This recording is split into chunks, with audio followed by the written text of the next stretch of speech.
지금 두 개가 있는데 먼저 무인기 부분부터 하시나요? 순서가 어떻게 되나요?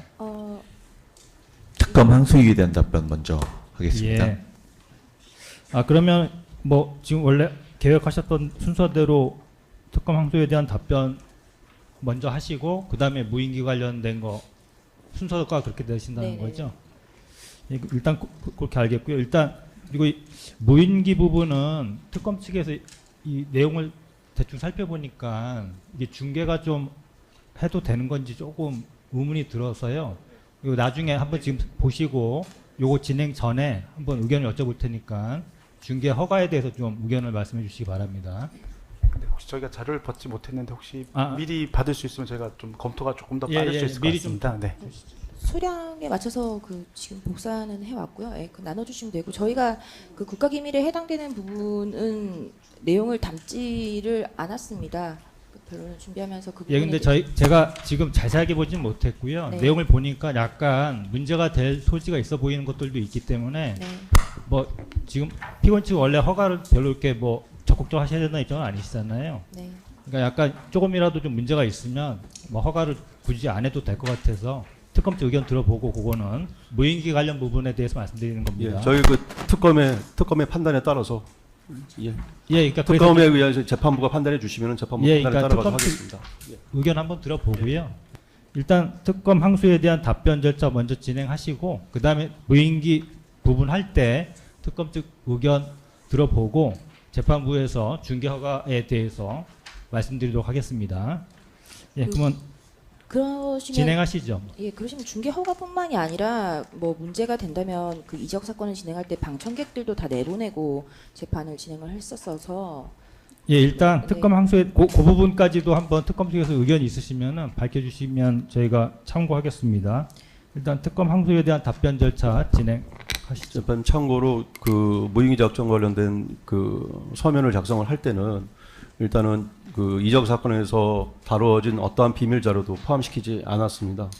그 가능한 일반인들도 들을 수 있도록 내용을 구성했는데 혹시라도 문제가 된다면 재판부 지휘에 따르겠습니다. 저희가 그 일반적 사건을 직접 심리를 하지 않았기 때문에 그 내용에 대해서 잘 인지를 못하고 있지 않습니까? 근데 일견 봤을 때 약간 문제 소지가 있을 수 있지 않나라는 부분이 있어서 특검 측이 한번 보시고 뭐 특별히 문제 없다라고 하시면 뭐 중계를 계속 하면 될 것 같고요. 만약에 좀 문제 소지가 있다라고 하면 굳이 뭐 중계를 하지 않고 그냥 진행해도 될 것 같아서 그래서 지금 먼저 좀 한번 검토를 요청한 거니까 그렇게 이해해 주시면 될 것 같습니다. 예, 진행하시죠. 네, 윤석열 피고인의 변호인 김계리 변호사 이어서 의견 기린하도록 하겠습니다. 특검 항소 이유에 대한 답변의 일부를 오늘 변호인 의견서 5로 추가로 제출하였습니다. 그 의견서에 인용된 그 이적 사건의 증거 기록 일부분을 오늘 증거로 제출을 하고자 하였으나 재판부에서 이제 보고 계시는 것처럼 이적 사건 기록에는 이제 국가 안보나 국가 기밀이 포함되어 있어서 변호인들끼리도 이제 등사 사본이 금지가 되어 있어서 이적팀에 문의를 해보니 그 지금 내란 특검에서 문서동부 촉탁을 신청을 해서 아마 그 추가로 증거를 제출하실 계획인 것 같아서 뭐 그 부분을 뭐 인부를 통해서 하든 아니면 저희가 추가로 절차를 밟아서 하든 증거를 소정의 절차를 거쳐서 추후에 제출을 하도록 하겠습니다. 제가 오늘 진술할 부분에는 국가기밀에 관한 부분은 없습니다. 네, 우선 2024년 10월 18일자 여인형 메모와 관련하여 살펴보겠습니다. 이 그림은 지난 기일 2025년 6월 25일자 특검의 항소이유 진술 슬라이드 제11쪽입니다. 특검은 여인형의 10월 18일자 메모에 대해서 저강도 드론 전쟁의 일상화를 유도하여 북한의 오물풍선에 대응하는 우리군의 무인기 작전을 북한의 무력 도발을 유인하기 위한 것이라고 주장하고 있습니다. 그리하여 계엄 선포 요건을 조성하기 위한 것이라고 합니다. 이 슬라이드는 2025년 6월 25일 특검 항소 이유 진술 슬라이드 제27쪽입니다. 특검은 2024년 10월 18일자 여인형의 메모에 불안정한 상황을 만들거나 또는 만들어진 기회를 잡아야 합니다. 체면이 손상되어 반드시 대응할 수밖에 없는 타겟팅, 평양 핵시설 2개소, 삼지연 등 우상화 본거지라는 기재에 대하여 근무 시간에 작성, 경어체로 일목요연하게 작성, 전송을 위한 메모라고 평가를 하여서 여인영이 무인기 작전에 대해서 누군가에게 건의를 하고 모의를 하는 것처럼 주장하였습니다. 실제 북한 오물풍선과 무인기 작전의 현황에 대해서 살펴보겠습니다. 좌측의 표는 북한의 오물풍선 도발에 대한 날짜, 그리고 차수, 그리고 오물풍선의 개수를 정리한 약식표입니다. 그리고 사이사이에 있는 우측의 네모 박스가 우리 군의 무인기 작전의 일자입니다. 시행 일자입니다. 표에서 보시는 바와 같이 우리 군이 무인기 작전을 시행한 것은 북한은 6천여 개의 오물풍선을 보내고 있는 상황이었습니다. 우리 군의 무인기 작전 여인영의 메모가 작성된 아까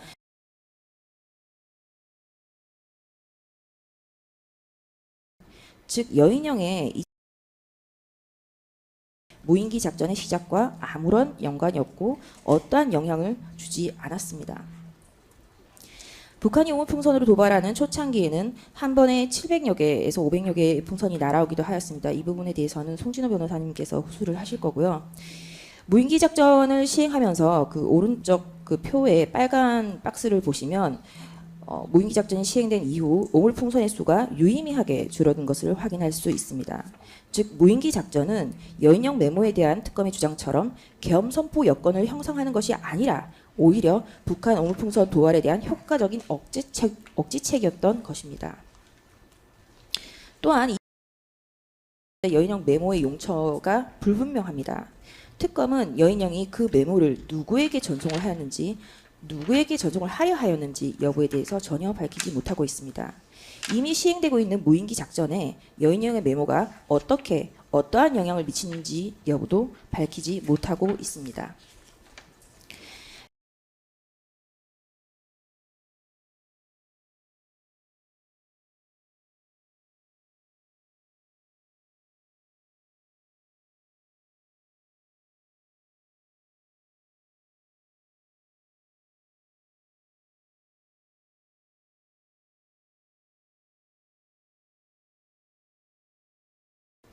북한이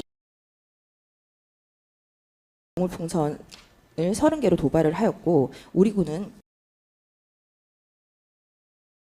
시행하였습니다. 이후 북한은 제33차 오물풍선 도발을 하였으나 우리 군은 이에 대응하지 않았습니다. 만약 비상계엄 선포 여건 조성이 목적이었다면 북한의 도발이 있었을 때 보다 고강도의 무인기 작전을 실행하였을 것입니다. 그럼에도 불구하고 이에 나아가지 않은 것은 무인기 작전은 이 사건 계엄과는 아무런 관련이 없는 것이기 때문입니다. 일반이적 사건에서 유죄 선고를 받은 여인영에 대해서 살펴보겠습니다. 특검은 지난 2026년 6월 10일 선고된 기원 2025 고압 1511 일반이적 사건에서 여인영이 유죄의 선고를 받았음을 근거로 위 메모가 무인기 작전과 관련이 있다고 주장을 합니다. 그러나 여인영이 일반이적 사건에서 피의자로 입건된 경위를 살펴보면 위 일반이적 사건이 수사 단계에서부터 얼마나 자기적으로 진행되었는지 여부를 확인할 수 있습니다. 의혹 제기 수준의 고발과 민주당의 정치 공세로서의 이적 사건의 수사의 개시에 대해서 살펴보겠습니다. 일반이적 사건은 어떠한 명확한 증거가 있어서 수사가 개시된 것이 아닙니다. 2025년 3월 11일 서울중앙지검에 윤석열, 김용현 등이 공모하여 북한 평양에 무인기를 침투시키고 북한 오물풍선에 대해 원점 타격을 지시하는 등의 방법으로 북한을 도발하고 북한이 반격해 오면 국지전을 벌인 뒤 이를 빌미로 계엄을 선포하였다라는 내용이 기재된 외환유치, 일반이적, 직권남용 권리행사 방해 관련 고발장이 접수되었습니다. 이것이 민주당 주도의 특검법의 수사 대상에 해당하게 되어서 서울중앙지검으로부터 2025년 6월 19일 위 고발 사건을 인계받아서 수사에 착수하게 된 것입니다. 위 일반이적 사건의 증거 기록에는 위 고발장이 편철조차 되어 있지 않습니다. 위 내용이 기재된 수사보고서가 사건 수사 개시에 대한 기록의 전부입니다. 이 이적 사건의 수사의 개시는 의혹 제기 수준의 고발장과 민주당의 정치 공세로 제정된 특검법에 의해서 수사가 진행되었습니다.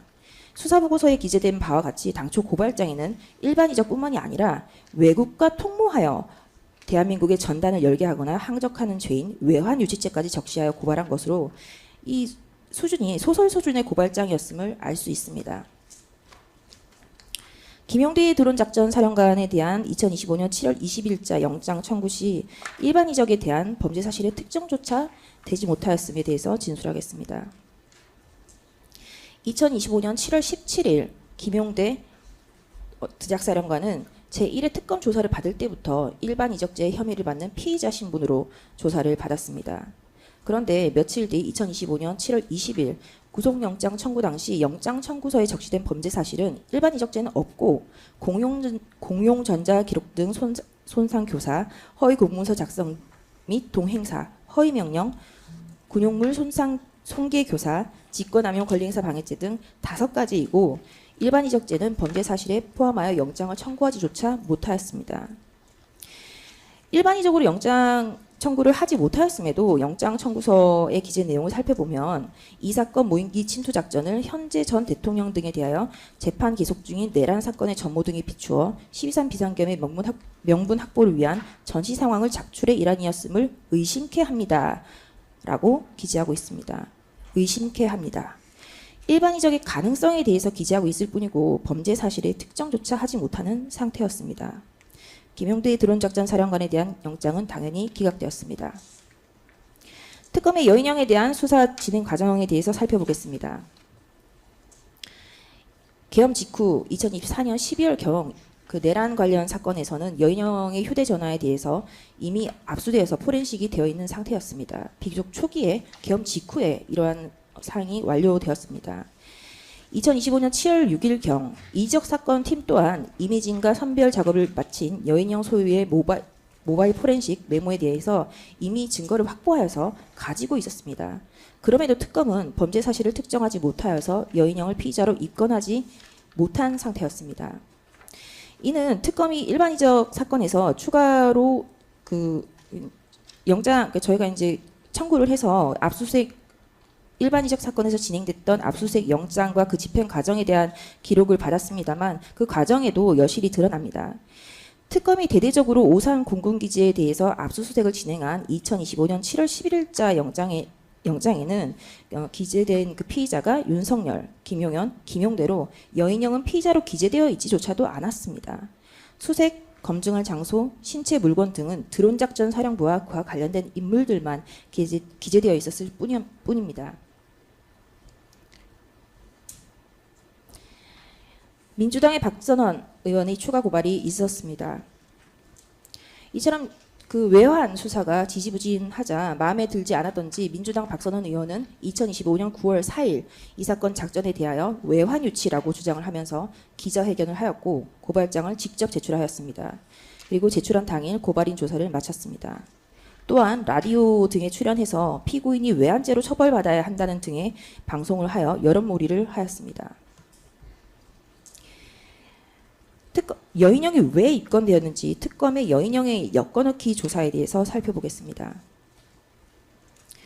특검은 2025년 9월 10일경 여인영의 수용자 접견 결과, 그러니까 접견 시에 그 나눈 대화를 기록한 문서를 확인하였습니다. 여인영이 접견 시에 가족들에게 처와 자신의 아들에게 김용대에 대하여 언급한 것을 확인을 하고 그 다음 날 2025년 9월 11일 여인영을 참고인으로 소환하여 조사를 진행하였습니다. 특검 작성의 수사보고서의 내용을 살펴보면 여인영이 2025년 7월 18일, 2025년 7월 21일, 2025년 7월 22일, 2025년 7월 31일, 2025년 8월 5일경 드론작전 사령부 또는 김용대에 대하여 처 또는 아들에게 언급하였고 특검 조사에 대해서도 언급한 것으로 확인됨이라고 기재되어 있습니다. 2025년 7월 18일은 김용대가 최초 조사를 받을 때입니다. 그리고 2025년 7월 21일은 김용대에 대한 영장실질심사가 이루어진다고 기사화가 된 당시입니다. 여인영은 자신의 처지와 같이 특검의 조사를 받고 영장실질심사를 받는 김용대를 걱정한 것뿐입니다. 교도관이 지켜보고 녹음되고 대화 내용이 기록되고 있는 30분의 시간 제한이 있는 처와 아들의 접견에서 범행 관련한 대화 내용을 나눈다고는 생각할 수 없는 것입니다. 그것은 상식적이지 않습니다. 여인영의 소용자 접견 결과 보고 첨부의 내용을 살펴보면 30분 동안 처와 아들과 나눈 대화의 내용도 접견, 목사 편지, 지인, 종교, 기사, 변호사, 종교 행사, 병원, 뉴스, 자동차 등에 대한 대화를 나누는 도중 잠깐 김용대에 대한 언급을 한 것이고 그 이후에 나눈 대화도 마찬가지입니다. 특검 조사, 변호사, 접견, 필요한 물품, 법원, 지인 등에 대한 대화를 나누던 도중에 김용대에 대한 이야기를 하였을 뿐입니다. 그럼에도 특검은 이를 단서로 하여 여인영을 참고인으로 소환을 하였고 2025년 9월 11일 참고인 조사를 하였습니다. 특검은 여인영에 대해서 플리바게닝을 시도하였습니다. 2025년 9월 16일 여인영을 9월 11일 날 참고인으로 소환을 했고 2025년 9월 16일 그 경향신문 기사입니다. 내란 특검 여인영 노상원의 플리바게닝 첫 제안. 이 보면은 그 여인영은 더 이상 아는 게 없다라고 해서 이제 플리바게닝 제안을 거절한 것으로 보입니다. 그리고 2025년 9월 26일 개정법상 규정된 플리바게닝이 시행이 됩니다. 즉 그 내란 특검은 플리바게닝이 시행이 되기도 전에 그 플리바게닝을 한 것입니다. 원심에서 노상원에 대한 증인신문 과정에서 노상원이 특검에 위법한 플리바게닝 시도에 대해서 일부 증언을 하였습니다.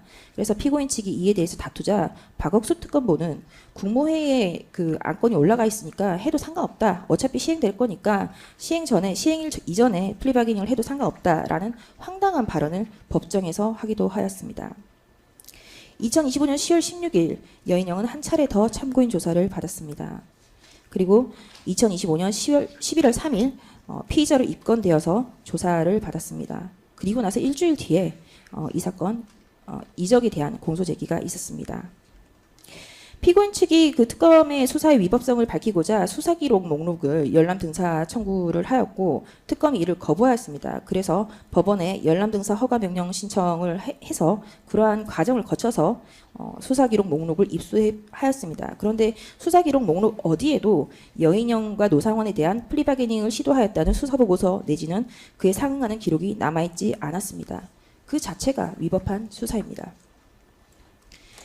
드론 무인기 작전으로 처벌받는 방첩사령관입니다.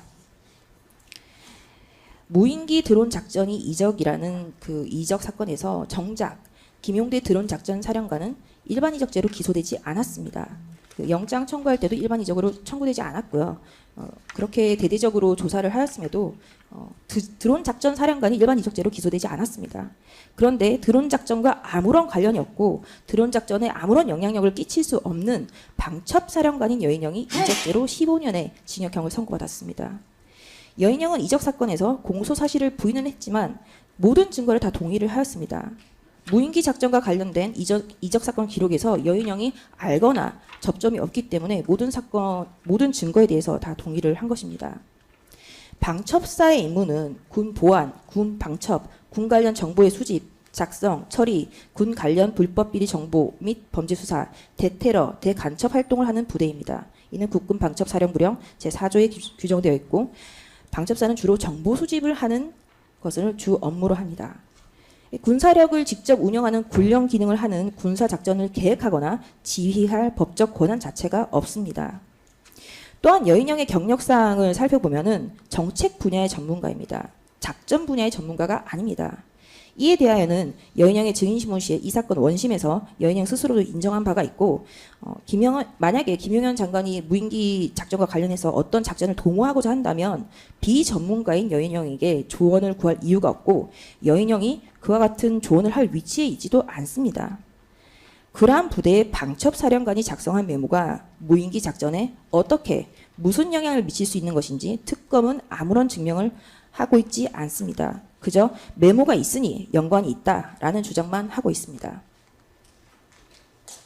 강호필 지적사령관의 포섭 실패에 대해서 특검의 주장의 모순에 대해서 짚어보겠습니다.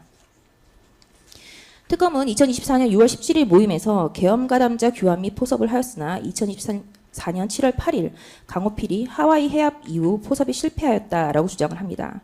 강호필이 귀국 후에 2024년 7월 12일경 신원식에게 피고인이 군이 참여해야 하는 것 아니냐라는 발언을 전달하면서 분위기가 상당히 위험한 것 같다. 장관님이 막아야 한다. 조치를 취해달라. 대통령이 군을 정치에 끌어들이려고 하고 김용현이 위험한 발언을 하면서 동조를 강요하니 나는 전역하고 싶다라는 취지로 말을 했다라고 주장을 합니다.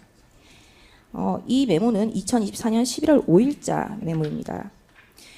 특검은 이 2024년 11월 5일자 메모에 강호의 사례를 참고 고통스러운 과정, 보안 위험, 인허로 들어오면 안 됨이라는 문구를 들어서 강호필이 비상계엄에 반대를 하였다.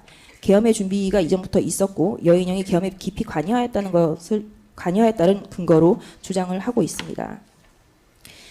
그러나 강호필 지작사령관은 아까 이경원 변호사님께서 진술한 바와 같이 2024년 9월 4일경 손식을 대신하여 합참 차장이었던 강호필이 지상작전 사령관 직무대리로 발령이 되었고 2024년 10월 4일에 지작사령관으로 임명되었습니다.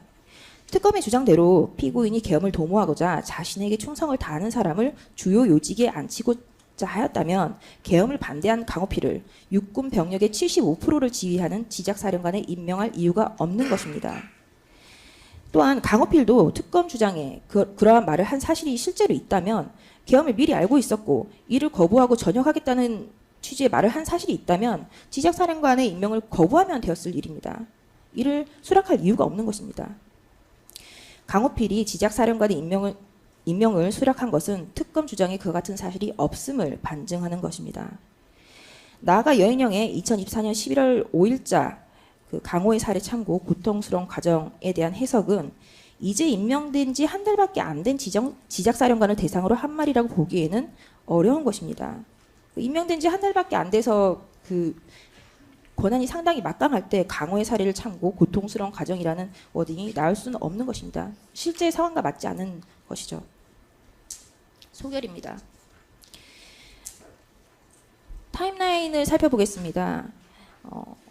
2025년 3월 11일 그러니까 누군지 알 수 없는 자가 중앙지검에 윤석열, 김용현 등 외환유치, 일반 이적 등으로 고발을 했고 6월 19일에 특검법에 의해서 서울중앙지검으로 인계되었습니다. 7월 11일 대대적으로 트럼프 대통령이 미친 잭 스미스라고 한 작전, 압수수색, 오산 공군기지 등에 대해서 대대적인 압수수색이 있었고 이 당시에도 영장이 기재된 피의자는 윤석열, 김용현, 김용대 3명뿐이었습니다. 그리고 나서 7월 17일 김용대에 대한 일반이적 제1회 피의자 조사가 있었습니다. 그리고 며칠 뒤에 7월 20일 김용대에 대한 영장 청구가 있었고 그럼에도 불구하고 일반이적 피의 사실은 포함되지 않았습니다. 그러고 나서 일반이적죄에 대한 기사가 뜸해졌습니다. 9월 4일 박선원이 외환유치 등으로 피고인에 대해서 고발을 하였고 고발인 조사를 하였습니다. 그리고 각종 방송에 출연하여 외환죄로 처벌하여야 된다라고 하였습니다. 그리고 나서 일주일쯤 뒤에 9월 12일에 특검이 여인영에 대한 수용자 접견 결과를 확인하여서 많은 대화들 중에서 김용대에 대한 언급이 있는 것을 확인을 하고 다음 날 9월 11일 여인영을 참고인 조사를 합니다. 그리고 며칠 뒤에 9월 16일 여인영과 노상원에 대해서 플리바게닝을 시도합니다. 그리고 기사에 따르면 여인영은 거부한 것으로 확인됩니다. 그리고 한 달쯤 뒤에 10월 16일 여인영에 대한 참고인 조사가 있었습니다.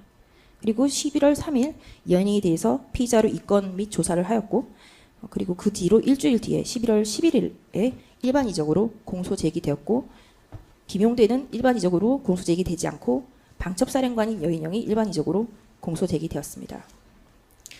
이와 같이 여인영은 구치소에서 교도관이 지켜보는 가운데 남들이 다 듣는데 처와 자식에게 김용대 드론작전 사령관에 대한 잡담을 하다가 무인기 작전에 연관이 있다는 혐의를 뒤집어쓰고 일반이적죄에서 15년의 형을 선고받았습니다. 피고인과 김용현 장관을 포함하여 여인영에 대한 일반이적죄의 수사, 재판은 법률을 떠나서 상식적으로도 납득이 되지 않는 경위들로 가득 차 있습니다. 또한 여인영의 메모 내용 역시 앞서 살펴본 바와 같이 실제 현실과 다름이 확인이 됩니다. 이러한 여인영의 메모가 내란 우두머리, 이적이라는 죄를 인정하는 근거가 되어서는 아니 될 것입니다. 이상입니다. 이어서 송준호 변호사님이 계속해서 진술하시겠습니다. 예, 일단 특검 항소에 대한 답변까지 들었고요. 일단 무인기 전단 살포 부분 시작하기 전에 특검 중계 부분에 관한 의견 특별히 있으십니까? 네, 특검의 서성관 검사입니다. 일단은 무인기 작전 시행 여부나 그 일시 횟수 등은 모두 비밀과 좀 관련된 사항이므로 중계 자체는 조금 부적절해 보입니다. 따라서 지금 김계리 변호사님께서 하신 특검 항소이에 대한 답변 중에 5에서 9 쪽에도 이제 무인기 전단 작전 부분이 좀 있습니다. 그 부분은 이제 뭐 무금이나 또 불러 처리 등의 조치가 적절한 조치가 필요해 보일 듯합니다. 그리고 지금 예정된 그 PPT 중은 크게 두 파트로 나뉘는 것 같습니다. 무인기 전단 살포 작전 부분과 계엄의 사전 준비 및 모의 주장에 대하여라는 두 부분으로 나누고 있는 것 같은데요. 지금 저희가 받은 유인물에는 페이지가 없어서 페이지를 말씀을 드리기는 좀 곤란하지만 무인기 전단 살포 작전 부분은 중계는 조금 부적절해 보이는 것 같고요. 그 다음에 계엄의 사전 준비 및 모의 주장에 대해서는 뭐 중계를 허가하셔도 무방하다는 것이 저희 특검의 의견입니다. 예, 잠시 지금 정리해 보면 아까 답변하셨던 것 중에서도 지금 5페이지 무인기 작전 현황 부분 네네 그렇습니다. 5페이지부터 몇 페이지요? 네네 그렇습니다. 몇 페이지까지? 5페이지부터 9페이지까지입니다. 9페이지요? 네네 그렇습니다. 그 부분은 저기 중계 과정에서 무금이나 뭐 일시라든가 해당 부분 또는 뭐 화면은 블러 처리 등 적절한 조치가 되어야 될 것이라는 게 여기 특검 의견입니다. 보면은 무인기 작전에 뭐 일시 뭐 이런 같은 네, 게 나오는 그렇습니다. 게 약간 군사기밀과 관련될 수 네 있다는 그렇습니다. 거죠. 네, 네 그렇습니다. 그러니까 이런 게 조금 문제가 될 소지가 있지 않나 싶어서. 예, 재판장님, 근데 그것은 그 관련 이적 사건의 공소 사실입니다. 예. 비밀 사안도 아니고 죄의 공소 사실인데 어떻게 공소 사실 자체가 비밀이라면 어떻게 왜 기소를 하셨습니까? 그래서 그 해당 사건에서도 대부분 군사기밀성 있는 부분은 비공개되거나 중계는 허가되지 않은 것으로 알고 있습니다. 따라서 이 부분에 대해서도 이제 의견을 구했기 때문에 이 부분의 중계 부분은 저희가 부적절하다는 의견을 드립니다. 다만 이제 재판장님께서 결정하신 데 따라서 저희 주의에 따르도록 하겠습니다. 재판장님, 유승수 변호사입니다. 잠시만요. 지금 윤석열 피고인 측하고 지금 그 말씀을 나누고 있으니까요. 일단 관련은 있는데 조금 있다가 발언 기회를 드릴게요. 일단 윤석열 피고인 측 의견을 들어보고요. 예. 예, 저희도 그러면 특검이 그렇게 주장을 했는데 재판부 결정에 따라서 저희도 마찬가지로 예, 임하겠습니다. 이거는 다만 예. 그 만약에 중계를 하지 않는다면 방청석의 그 방청객들도 마찬가지로 뭐 잠깐 빠졌다가 해야 되는 건지 아니면은 여기 남아서 방청객들은 그대로 들어도 되는 건지도 마찬가지로 특검이 좀 의견을 말씀해 주시면 재판부 그 의견에 따라서 또 재판부께서 결정을 해 주실 거고 그에 따라서 저희는 따르도록 하겠습니다. 재판장님, 제가 이제 5페이지부터 9페이지까지가 아니라 5페이지, 6페이지,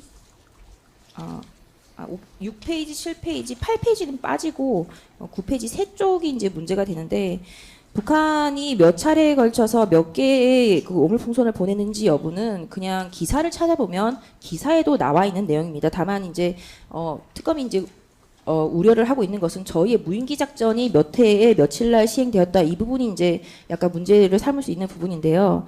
이 사건이 중계되고 있는 것은 국민의 알 권리를 위해서 저희는 그것이 위헌적이라고 생각을 하지만 국민의 알 권리를 위해서 중계가 되고 있습니다. 그래서 만약에 불러 처리를 하신다면 무금 처리를 하신다면 최소한으로 해서 이 그 무인기 작전의 작전 일자라든지 횟수 부분만 처리를 해주시고 나머지 뭐 이 일반 공중에 기사를 찾아보면 쉽게 알 수 있는 정보에 대해서는 그 비공개를 그러니까 최소한으로 해주시기를 바랍니다. 예. 윤석열 피고인 측은 의견 다 말씀하신 거죠? 예, 그렇습니다. 유승수 변호사님 말씀해 보시죠. 네. 지금 이 무인기 전단 작전에 대한 지금 답변을 하게 된 이유는 사실 지금 특검이 지금 항소심에 이르러서 이 부분을 추가했기 때문인데요. 지금 항소심에서 이 부분을 특검이 진술할 때는 아무런 제한 조치가 없었습니다. 그러면 결국에 중계되는 것은 특검이 일방적으로 주장하고 있는 무인기 전단 작전이 계엄을 준비하기 위한 사전 단계였다라는 주장만이 중계가 되고 그에 대한 사실관계만이 중계가 되고 그에 대한 구체적인 반박은 사실은 비공개가 되는 문제가 있습니다. 그 부분이 문제인 이유는 무인기 전단 살포 작전은 계엄의 전제로 시행된 것이 아니라 누구나 알다시피 북한의 오물풍선 도발에 대응해서 이뤄진 것입니다. 그래서 북한의 오물풍선 대응하는 날짜와 이런 작전이 시행된 그 시점은 무엇보다 중요합니다. 그런데 이 부분을 그대로 그냥 비공개하게 되면은 마치 지금 특검이 주장하는 것처럼 북한의 오물풍선 도발도 계엄의 사전 준비로 마치 북한하고 공모한 것처럼 국민들은 오해할 수가 있는 것이고요. 그 부분에 대한 중계가 이미 이루어진 이상 이 부분도 마찬가지로 중계가 이루어져야 된다는 입장입니다. 지금 특검 측 항소유 진술하실 때 무인기 작전의 일시 횟수 같은 게 언급이 됐습니까? 그런 건 언급되지 않았습니다. 저 그거는 언급이 안 됐던 네. 것 같은데요. 지금 여기서 혹시라도 우려가 되는 거는 혹시 군사 기밀과 약간 유사하다고 보여질 경우에 그런 걸 갖다가 중계를 제한하자는 측면에서 지금 언급한 거고요. 말씀하신 것처럼 말씀하신 취지도 충분히 일리가 있습니다. 그러니까 똑같은 정권이라면 똑같이 중계하고 똑같이 공개하는 게 맞다라는 거는 재판부도 이해를 하는데요. 그때는 그런 게 특별히 재판부에서 인지를 못했던 게 일시라든지 횟수라든지 그런 게 구체적으로 언급이 안 됐기 때문에 그때는 그런 거에 대한 생각이 미치지 못했는데 오늘은 보니까는 조금 구체적으로 일시 같은 게 대응해서 나와 있고 오물풍선 부분을 말씀드리는 게 아니고 무인기 작전의 일시랑 횟수 등이 구체적으로 기재가 돼 있기 때문에 이런 거는 혹시라도 일반적 사건에서 전부 다 재판 중계가 되지 않았던 것으로 들었는데 재판 중계가 적절하냐라는 문제 제기를 재판부에서 드린 거고 앞으로 항상 똑같이 특검 측이 했던 거랑 비슷한 대응하는 선에서 항상 피고인 측에도 기회를 드리거나 할 것이거든요. 그러니까 항소의 요지에 무인기 작전에 대한 일시라든지 횟수 같은 게 특별히 언급이 안 됐다라면은 만약에 피고인 측에서 이거를 언급하신다고 하면 이게 또 아까 군사기밀과 관계된 거라면 이런 거는 기왕에 말씀하신 거는 불러 처리하거나 그렇게 조치를 하면 되고 앞으로 쭉 하실 부분은 전체적으로 그렇게 하기가 좀 적절치 않으면 이 부분은 그냥 중계를 허가하지 않고 그냥 진행하더라도 크게 무방한 거 아닌가라는 생각이 드는데요. 네, 재판장님 소송지에 따르겠습니다. 따르는데 이 부분 한 말씀만 드리면요. 예, 짧게 하시죠. 네, 짧게 하겠습니다. 그 특검이 구체적인 시점을 언급하지 않는 이유는 특검은 지금 무인기 전단살포 작전 자체가 계엄의 사전 단계라고 애초부터 단정짓고 그렇게 호도하고 있기 때문입니다. 그러나 지금 무인기 전단살포 작전은 전단 작전은 오물풍선 도발에 대응하기 위한 것이기 때문에 그 피고인들 입장에서는 당연히 이 시점이 매우 중요합니다. 이 부분을 언급하지 않는 것이 사실 어렵기 때문입니다. 그러니까 법정에서 언급하는 거는 당연히 하실 수 있는 거고요. 자, 정리 한번 해보겠습니다. 일단 아까 그 답변하신 부분과 관련해서는 그 특검 측이 말씀하신 건 무인기 작전의 그 일시 그렇습니다. 일시 횟수랑 횟수 그것만 불러 처리하면 되겠죠. 네, 그렇습니다. 네. 나머지는 특별히 네, 할 그렇습니다. 필요 없고요. 네, 네. 그럼 아까 김계리 변호사님께서 요지 진술하셨던 그 답변과 관련해서는 5페이지부터 9페이지 사이에 특정한 일시와 횟수를 갖다가 불러 처리하는 것으로 그렇게 중계는 하되 그 해당 부분은 화면은 원래 그 화면은 흐리게 나오고요. 무금 처리입니다. 횟수랑 그러니까 일시랑 횟수 이렇게 약간 특정될 수 있는 것들은 무금 처리하는 것으로 그렇게 정리하겠습니다. 그리고 무인기 전단 살포 작전과 관련해서는 뭐 중간중간에 뭐 해도 되고 안 해도 되고 하는 부분이 있었는데 전체적으로 그냥 불허가 해서 그냥 진행하는 게 어떨까 싶고요. 지금 아까 다른 변호인께서 공개 여부에 관한 것까지 언급하셨는데 그건 어떻습니까? 네, 그 부분에 대해서는 저희 특별한 의견 없고 그건 뒤에 공개는 들어가겠습니다. 그냥 네, 특별한 의견 관객이 없습니다. 들으셔도 될 것 같고요. 네. 예, 그러면은 무인기 전단 살포 작전과 관련된 피고인 윤석열 측의 답변 절차는 중계를 허가하지 아니할 특별한 사정이 있다고 판단되므로 지금부터 중계를 불허하는 결정을 고지하고 그게 이제 끝나면은 다시 중계를 계속하도록 하겠습니다. 예, 지금부터는 중계를 허가하지 않고요. 끝나면 다시 중계를 허가하는 것으로 그렇게 진행하겠습니다. 지금부터는 중계를 허가하도록 하겠습니다. 지금부터 중계하는 걸 전제로 해서 재판을 진행하겠습니다. 예, 다음 계속하시죠. 예, 다음으로 계엄의 사전 준비 및 모의 주장에 대해서 진술을 하도록 하겠습니다. 특검이 주장하는 계엄이 이전에 준비 했다는 것이 화면에서 보시는 바와 같습니다. 제1심의에서는 이에 대해서 이미 심도 있는 심리와 증인심을 통해서 판결을 한 바 있습니다. 어느 단 하나도 계엄을 위한 모임이었음이 인정된 것이 없고 피고인이 계엄 준비 지시를 내린 것은 2024년 12월 1일이고 피고인이 계엄을 하기로 마음먹은 것은 감사원장 탄핵소추안이 발의된 2024년 12월 2일에 김영현 장관에게 지시한 것으로 판시하였습니다. 이러한 계엄 전 상황 중에서 앞서 말씀드린 바와 같이 특검은 친위 쿠데타 법리로 공수장을 변경하면서 무인기 작전과 더불어서 군이 나서야 된다라는 취지의 발언이 나왔던 계엄 전 모임 상황에 대해서 더 상세한 주장을 하고 있는 것으로 보입니다. 이종 강홍필 관련된 내용은 항소이유서 주장에서 처음 주장하는 것이고 또 친위 쿠데타 법리로 공수장을 변경하면서 국방부 장관 교체 역시 이를 주장하기 위한 하나의 사실로 주장하고 있는 것으로 보입니다. 이에 대해서 좀 다투도록 하겠습니다. 다음 장입니다. 먼저 2024년 3월 29일 신원식, 조태영, 여인영, 김용현 등이 안가에서 모여서 모임을 했다는 내용에 대해서 살펴보도록 하겠습니다. 제1심에서는 해당 모임은 비상계엄에 관련된 내용이 아니고 군이 나서서 적극적인 역할을 해야 한다라는 신원식의 진술은 믿기 어렵고 또 사실과 다르다고 판시하였습니다. 당시 자리는 방첩사 조직이 재건되면서 방첩사 대공수사 분야를 국정원이 잘 도와주라고 마련한 자리였지 계엄과 관련이 있는 자리가 아니었습니다. 당시 식사 자리에서 피고인이 좀 화가 난 것은 사실이었습니다. 그것은 이종섭 전 국방부 장관의 사퇴 때문이었습니다. 모임이 있었던 그날이 바로 이종섭 전 국방부 장관의 호주 대사 를 자진 사퇴를 재가한 날이었고 재가를 한 이후에 곧바로 모임에 왔기 때문이었습니다.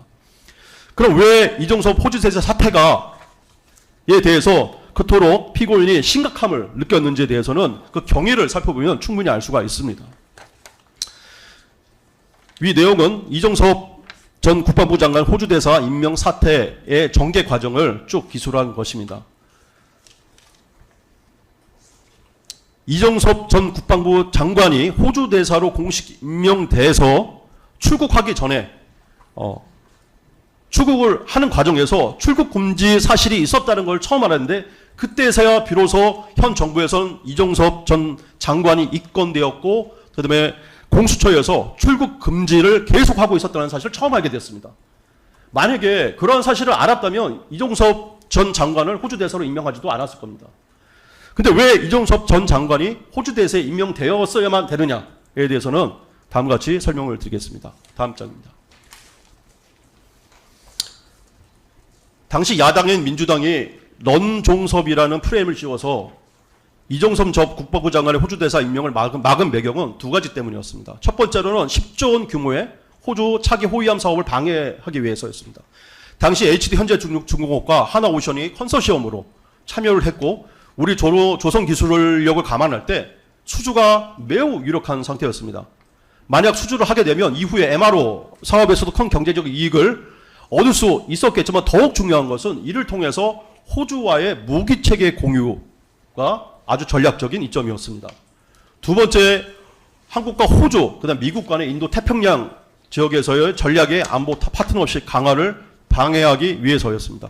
당시 윤석열 정부는 미국과 오커스 동맹, 그다음에 쿼드 동맹을 맺고 있는 호주와의 안보 협력 강화를 추진하고 있었는데 이를 막기 위해서 이종섭 전 장관의 호주 대사 취임을 방해하였던 것입니다.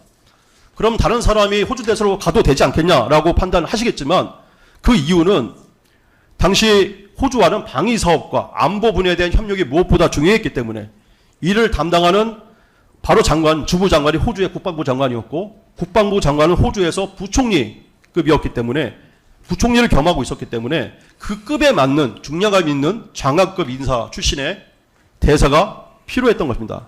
더욱이 군사 전문가가 필요했던 것입니다.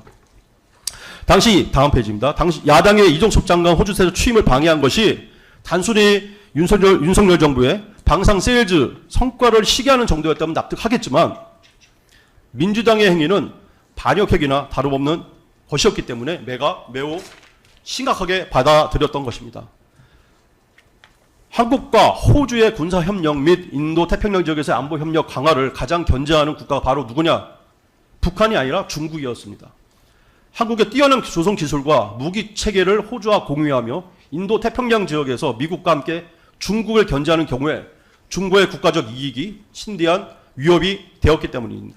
민주당은 대한민국의 국가 이익을 저버리고 중국의 이익을 위해서 이정석 장관과 호주 대사 취임을 공수처와 언론과 함께 방해한 것입니다. 이런 측면에서 야당이 반국가적 행태에 울분을 표시한 것뿐입니다.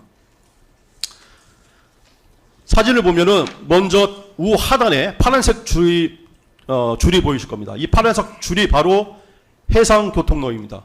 그러니까 우리나라가 물건을 수출입하고 에너지를 수입하는 해상교통로입니다. 최근에 호르무즈 해협 사태 때문에 유가가 2,000원 가까이 뛰었습니다. 홍해 바로 옆에 있는 호르무즈 해협 하나가 막혀서 유가가 2,000원이 넘게 뛰고 온 국민의 물가가 오르고 피해를 입고 있는 상황인데 이 해상교통로 어느 단 하나의 길목도 막히면 안 되는 상황이었습니다. 왼쪽 상단 지도를 보시면 동그라미로 쳐져 있는 부분에서 현재 남사군도와 서사군도 분쟁이 일어나고 있고 해당 지역에서 중국의 군사력을 강화하고 있습니다. 해당 지역은 마찬가지로 이 교통로의 중요한 요충지입니다.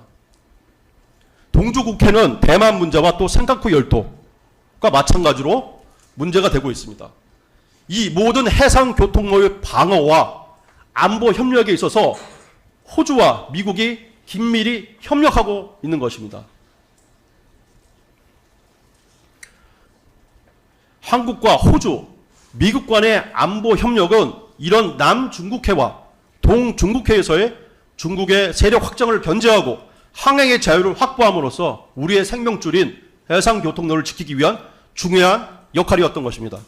이러한 것에도 불구하고 이런 측면에서 호주와의 군사협력, 안보협력이 매우 중요한 상황이었고 그 역할을 이정석 전 국방부 장관이 호주 대사로 취임하면서 맡게 되었던 것입니다. 그런데 야당은 중국의 이익을 위해서 대한민국의 생존에 걸린 문제를 방해하였던 것입니다.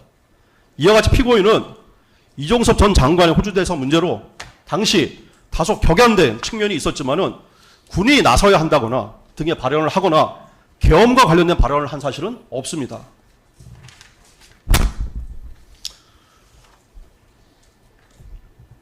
다음으로 2024년 7월 10일에 피고인이 강호필에게 한 발언에 대해서 특검은 이를 또 문제 삼고 있습니다. 특검은 피고인이 강호필에게 한동훈은 빨갱이다, 군이 참여해야 하는 것이 아니냐라는 발언을 하였다는 것입니다.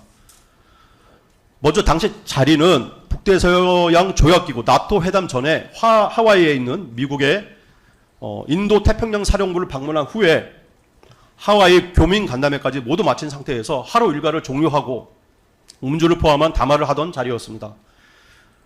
많은 사람들이 모여있던 자리였습니다.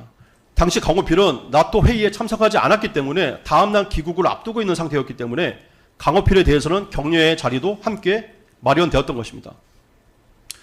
강호필이 당시 순방에 수행하게 된 배경은 해외 순방 시에 외국 군대를 방문하는 경우에는 한국을 대표하는 장교를 대동해서 방문하게 되는데 국방부 장관과 합참의장, 지작사령관은 모두 군령권 개통으로 국내 비상 상황 발생 시에 군사적 조치를 해야 되는 상황이 있었기 때문에 당시 군령권 라인에 없었던 합참 차장인 강호필을 대동하게 된 것입니다. 다음 장입니다. 당시 그 자리에서 강호필에게 말한 내용은 바로 신원식 국방부 장관 탄핵 추진 사실을 말하려다가 나오게 된 말이었습니다. 계엄과는 아무런 관련이 없는 내용이었습니다. 하와이 방문 당시에 신원식 국방부 장관에 대한 두 번 탄핵 소추안이 청원이 진행되고 있는 상황이었습니다. 2024년 6월 28일 날 청원이 개시돼서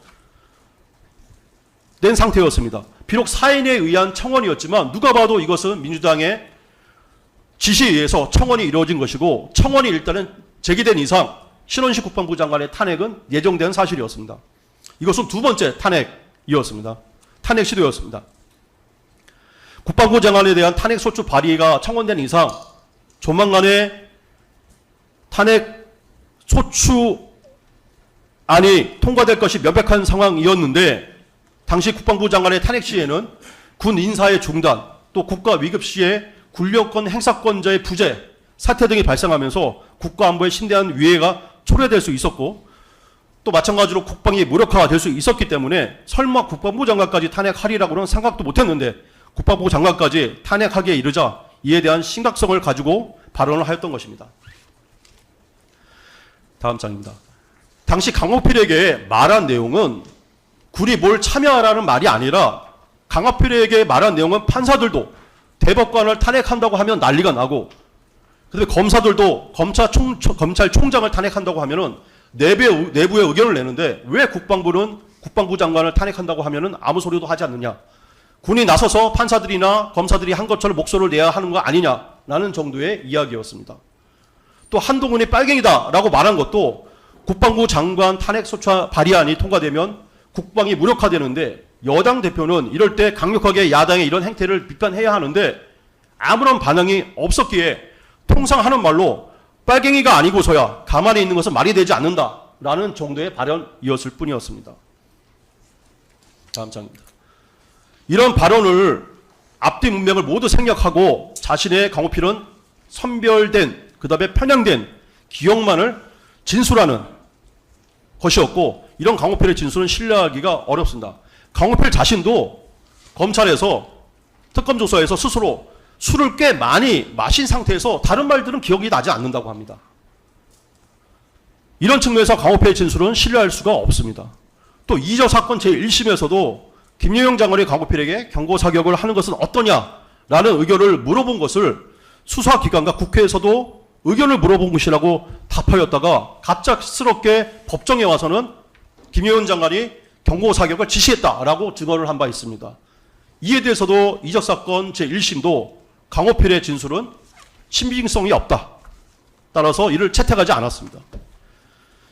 계속 특검의 취지에 맞게 강호필은 계속 특검의 취지에 맞게 진술도 하고 또 위증도 서슴지 않았는데 아마도 입건되지 않기 위한 어떤 방어 기제에 따른 노력이 아닌가 생각이 듭니다. 다음으로 피고인이 2024년 8월 12일에 김용현 경호처장을 국방부 장관으로 지명한 부분에 대해서 진술을 하도록 하겠습니다. 특검이 이를 문제 삼고 있는 것은 앞서 말씀드린 대로 친위 쿠데타로 법리를 변경하면서 이를 보강할 증거로 국방부 장관 교체를 문제 삼고 있는 것으로 보입니다. 국방부 장관 교체는 순전히 신원식에 대한 야당의 탄핵 추진 때문이었습니다.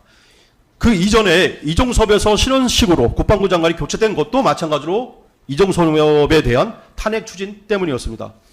당시 야당이 신원식 국방부 장관을 탄핵 추진하게 된 배경은 다음 장입니다. 신원식 장관이 북한 오물풍선 도발에 대해서 강력한 대응을 했기 때문입니다. 대응을 했기 때문입니다. 대표적으로 대북 확성기 전면 시행을 실시했습니다. 두 번째로 북한의 9.19 남북 군사 합의 일부 효력을 정지시키고 감시 정찰 활동을 복원하는 지시를 내렸습니다. 세 번째로 북한의 러시아 파병에 대해서 모니터링 요원 파견의 필요성을 역설하였는데 이러한 모든 것들에 대해서 불만을 가지고 있었던 야당이 이를 막기 위해서 탄핵을 추진하게 된 것입니다. 계엄 준비를 위해 최측근인 김용현을 교체했다라는 주장에 대해서도 실소를 금할 수 없는 그런 주장입니다. 왜냐하면 김용현 장관은 신원식 장관은 당시 김용현 장관보다 피고인과 더 친했기 때문입니다. 신원식 장관은 피고인과 무려 1990년도부터 말부터 알고 지낸 막역한 사이였습니다. 사석에서는 아주 편한 말로 서로 간에 대화가 오가는 그런 사이였고 신원식 장관이 수방사령관에 있을 때는 공간에 초청까지 돼서 공간에서 식사하고 저녁 식사까지 하는 그런 친분이 있는 사이였습니다. 만약에 이 사건 계엄을 위해서 최측근을 국방부 장관으로 뒀다면 신원식 장관을 어떻게 해서든지 유임을 시켜서 국방부 장관에 그대로 두었을 것입니다.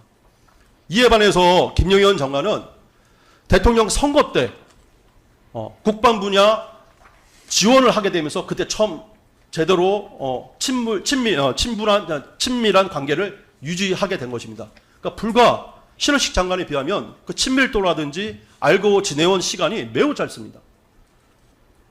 단지 특검은 김영현 장관이 경호처장이었기 때문에 최측근이었을 것이다 라는 막연한 생각을 가지고 이와 같은 주장을 이적 사건에서 했었는데, 이에 대해서는 황당한 주장이라고 결정이 됐고 제1심도 이러한 주장에 대해서는 받아들이지 않은 것으로 보입니다. 결론적으로 특검이 주장하는 모의 내지 준비라고 하는 모임들은 이 사건 계엄과는 아무런 관련이 없습니다. 더군다나 모임이라는 것이 대부분 술자리인데 술자리에서 나온 이야기를 두고서 이를 계엄과 엮어서 주장하는 것은 부당함을 넘어서 오히려 불법적인 것입니다. 특히 특검은 이 사건 공소사실의 법리를 친위쿠데타로 변경하면서 군이 나서야 한다, 군이 참여해야 한다라는 발언 등을 어떻게 해서든지 갖다 붙여서 엮으려는 노력을 하고 있는데, 군이 만약에 나서면 당시 대통령 피고인도 직위에서 물러나게 되는 것은 넘어서 체포를 당하고 또 어떤 구속 같은 조치까지 당하는 결과가 초래될 것인데, 그게 현실적으로 정상적인 판단하는 정상적인 정신을 가진 사람이라면은 이 진심으로 할 수 있는 말이 아닌 것은 너무나 명백합니다. 따라서 특검의 계엄 이전의 상황에 대한 주장은 모두 근거가 없습니다. 이상입니다. 예, 잘 들었습니다. 피고인 윤석열 측 답변 절차는 모두 마치신 거죠? 예. 예, 그러면 쌍방의 상대방의 각 항소에 대한 답변 절차는 모두 마치도록 하겠습니다. 다음 증거조사 절차 진행하겠습니다. 원심에서는 1 내지 12기록의 특검 제출 증거서류 등에 대한 증거조사가 실시되었고 증인 조성현을 비롯한 여러 증인들에 대한 증인신문이 이루어진 바 있습니다. 이와 같은 원심 증거조사 결과에 대해서 특별한 의견 혹시 있으십니까? 특검 측 어떠신가요? 네. 항소 이유에서 밝힌 증거 배제 결정 관련 이유 외에는 특별한 의견 없습니다. 예, 피고인 측은 어떠신가요? 특별한 의견은 없으시죠? 예, 윤석열 피고인은 항소 이유서와 답변서, 변호인 의견서를 통해서 예. 밝힌 증거에 관한 의견. 예. 증거에 관한 의견, 그리고 1심 재판 절차에 있어서의 문제점 지적한 거 이외에는 따로 없습니다. 예, 예, 알겠습니다. 네, 피고인들은 권리를 보호함에 필요한 증거조사를 신청할 수 있음을 고지하고요. 그리고 피고인 윤석열 측이 신청한 통신사 3곳 및 YTN에 대한 사실적 회신과 문서송부 촉탁 회신이 각각 도착하였음을 고지합니다. 혹시 확인해 보셨습니까?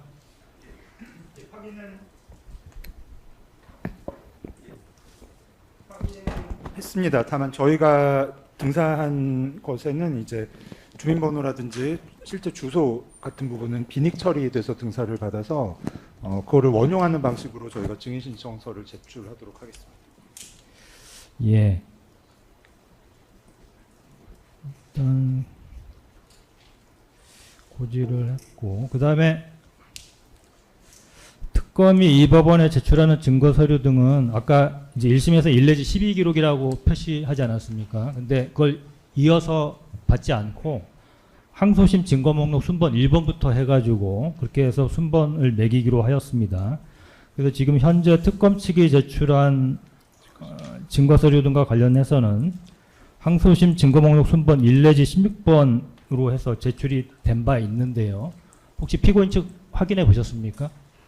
윤석열 피고인 측 저희 측에 대해서는 아직 증거 제출된 게 없는 것으로 저희는 알고 있습니다. 네, 그 부분은 피고인 분리 추정 전에 제출된 것이고요. 예, 예. 오늘은 오늘 피고인들에 제출하신- 대해서는 조금 관련 사건 판결문까지 좀 추가해서 증거 순번 22번까지 해서 제출하도록 하겠습니다. 그리고 네, 저희도 하나 주시죠. 네네.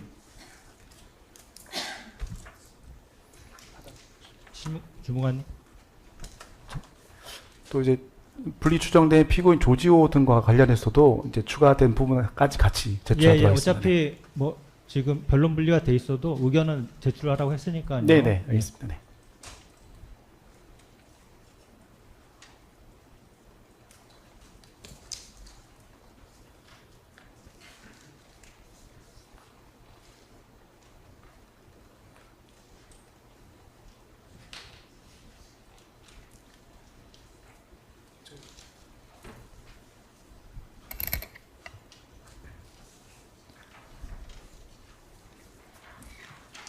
예, 지금 받아보셨으니까요. 한번 내용 살펴보시고 확인되는 대로 증거에 대한 의견을 좀 밝혀주시기 바랍니다.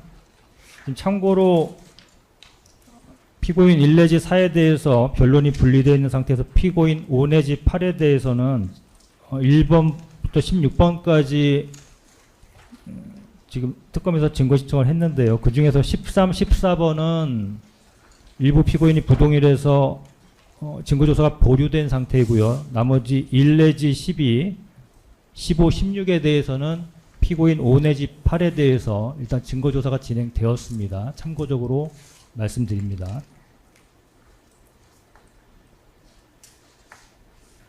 그리고 피고인 윤석열 측은 4월 29일자 증거제출서에서 증가 348호증부터 351호증, 2월 25일자 증거제출서 2를 통해서 증가 352호증, 그 다음에 오늘자 증거제출서 3을 통해서 증가 353호증 1 내지 3을 증거로 제출하시는 거죠? 예. 지금 증거제출서 3에 대해서 혹시 보셨나요? 아직? 네, 금일 받았습니다. 예. 지금 이렇게 말씀드린 증거 서류 등에 대해서 증거로 제출된다는 취지인데요. 지금 뭐 특검 쪽 혹시 네, 의견 동의하고 취지 부인하도록 예. 하겠습니다. 네. 그럼 오늘자로 증거 채택하고요.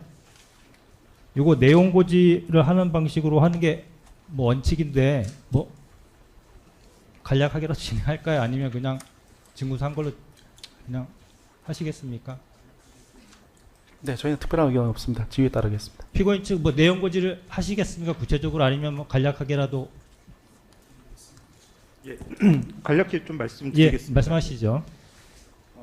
증가 348호증의 경우에는 그 2025년 12월 23일자 고위공직자 범죄수사처 문서송부 촉탁에 대한 회신으로서 공수처가 이 사건과 관련한 수사를 하려면 뭐 인지가 있었어야 하는데 인지의 증거를 제출하지 못했다는 증거로 제출했습니다.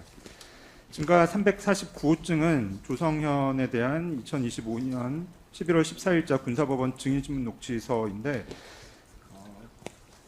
이 경우에는 이제 다른 증인신문 조서 같은 경우에는 특검 측에서 1심에서는 증거로 제출했는데 유독 이 부분만 빠져 있었고 또 이 부분에서 그 조성현 진술에 좀 신빙성이 없는 부분을 발견해서 저희가 증거로 제출했으며 그 자세한 내용은 그 2026년 3월 30일자 항소이유서 2-2 121면 이하에 기재되어 있으니 참고해 주십시오.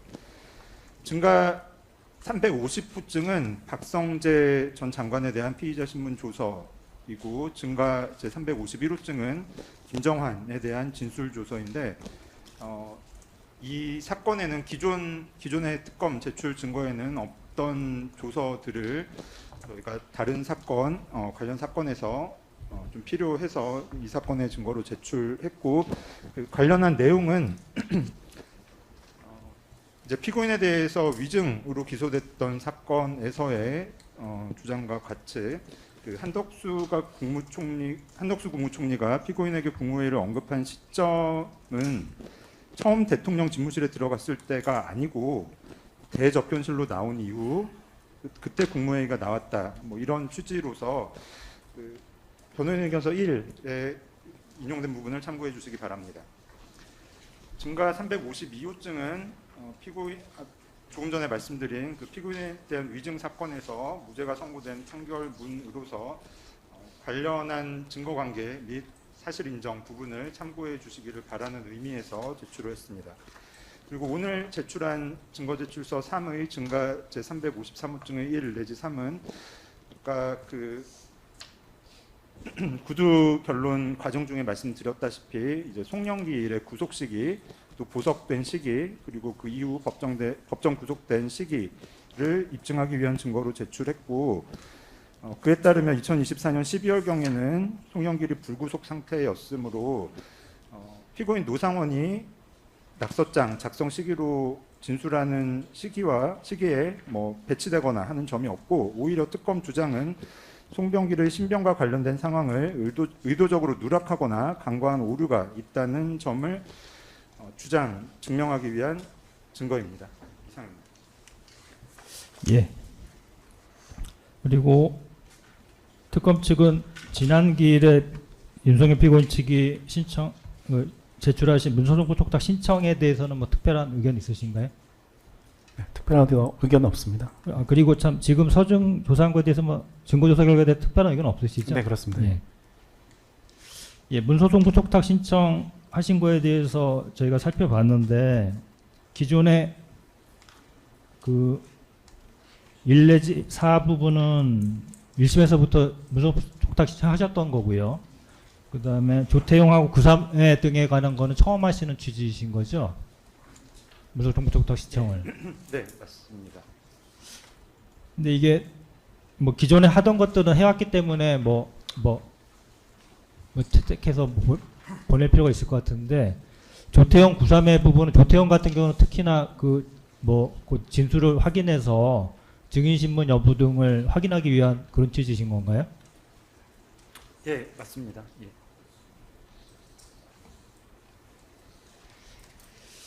그 송부 촉탁할 문서 내용을 보면 공판기록 일체라고 표현하셨는데요.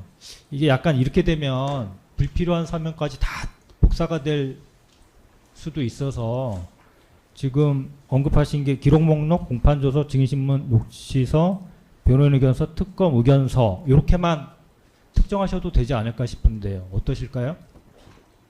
공판기록 일체라고 하면 사실 그 부분과 관련해서 1심에서는 이제 디지털 파일 형식으로 받아와서 그 중에서 이제 저희가 검토를 하고 필요한 부분을 증거로 제출하는 방식으로 했기 때문에 지금 재판장님께서 말씀하시는 번잡한 과정은 그렇게 우려되는 상황은 아닌 것 같습니다. 근데 그것도 이제 신청서에서 언급하셔서 저희가 한번 확인을 해봤는데 저희가 이거를 문서송부 촉탁을 보내면 해당 재판부에서 저희 재판부에 일단은 종이 기록으로 송부가 오는 것으로 그렇게 확인이 됐고요. 그걸 갖다가 열람복사 신청을 하시면 아마 열람복사를 하는 방법이 아마 CD 형태로 저희가 스캔을 다 일일이 해가지고 아마 그 CD 형태로 아마 드렸던 것 같은데 일단 문서송부 자체는 저희가 종이 기록 형태로 받고 있거든요. 그러니까 지금 단순하게 CD로 그러니까 파일 형태로 왔다 갔다 하는 게 아니고 종이 형태로 다 일괄적으로 해서 오면 그걸 갖다 열람복사 신청을 하시면 아마 저희가 그거를 아마 내용이 너무 많고 하다 보니까 스캔해서 아마 CD 형태로 드렸던 거 아닌가 그렇게. 예, 알겠습니다. 그럼 아까 조금 전에 재판장님 말씀하신 대로 그 부분으로 특정하는 것으로 하겠습니다. 예, 요거는 그렇게 특정해가지고 이 별지를 좀 다시 한번 제출을 해주십시오. 일단 뭐 특검 측도 특별한 의견 없고 하시니까 채택은 할 텐데 공판기록 일체라고 이렇게 보내는 건 좀 적절치 않은 것 같고요. 좀 더 특정을 해서 저희가 보내는 걸로 그렇게 좀 하겠습니다. 오늘 일단 채택은 하겠습니다. 그 별지가 제출이 되는 대로 저희가 보내도록 하겠습니다.